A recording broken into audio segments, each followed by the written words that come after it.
Коя е била първата столица на България? Как се казваш? Аз съм Кристиян. Аз съм Виктор. Как се казваш? Елена. Ще ви питам няколко въпроса и ако успеете да отговорите, ще спечелиш 20% за скулменти. Кой е написал история славянобългарска? Борис Хелендарски. Кой е авторът на Подилото? Иван Вазов. Колко прави ъгли има квадрата? Квадрата 4. Каква е формулата на Питагоровата теорема? А на втора плюс Б на втора е равно на С на втора. Коя е единствената държава в света, която заема цял континент? Австралия. Да, браво. Коя е била първата столица на България? Лиска. Да, близка е.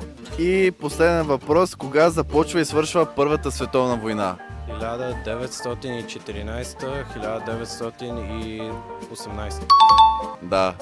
Ами, момчетата спечелиха 20% отстъпка за приложението с комити, а иначе имате ли някаква представа, въобще чували ли сте за приложението?